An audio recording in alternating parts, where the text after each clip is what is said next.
Hey, it's Dr. Carla from the Cognitive Clinic, and I wanted to talk a little bit about what you can do to cope with stress and anxiety, right? You don't want to label it anxiety, you just want to say it's stress. All right. Eventually, you're going to have to come to terms if it really is anxiety because it's going to impact your life. But in the meantime, if you notice this tension, this buildup in your body, there's things that you can do, right? So as soon as you start learning about what causes those triggers of stress or, feelings of being overwhelmed or worrying too much, as soon as you start figuring those things out, you can start making changes in your life, right? And so as you start to do that, right, then you should be noticing differences. So sometimes just thinking about them is a good place to start. But thinking about it in our head, sometimes we get stuck there. We just go round and around and around. So sometimes maybe keeping a journal. Um, you might be like, I'm not writing a journal every day. Well, maybe it's just jotting down different ideas. Or we have these crazy things now, phones, right? And there's a memo piece in here that you can press and you can just talk into it. You don't even have to worry about typing it. And who cares if it makes sense to anyone else but you?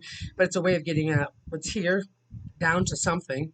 Let's say it's a piece of paper, but in this case, to an electronic version, right? And then you can start really taking a look at the patterns that are coming up, right? Another thing you can do is download. There's like a million different apps for breathing or relaxation exercises, mindfulness practices. Um, the Veterans uh,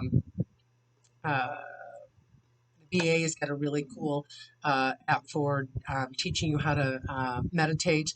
Calm is another one. There's a couple other ones, but my favorite is Insight Timer. It doesn't matter which one it is, right? Whatever it is, get in there, explore, see what works for you, what doesn't work for you, right? Um, and if you don't want to do an app, maybe look up on the internet different types of breathing exercises or techniques, right? Um, Maybe you're going to do some exercise. Maybe it's running, maybe it's yoga, maybe it's lifting weights, but whatever it is, it's this idea of getting your body actively in motion. Um, Unfortunately, we like to think that our physical health is separate from our mental health, but they are so connected.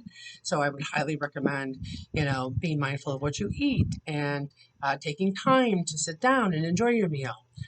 Get your sleep routine in order. I love my coffee. I love my caffeine, but we gotta also be mindful about how much we're taking in, right? And then at the end of the day, reach out to friends, family, and if needed, professional help, right? Get help. You're not alone in this.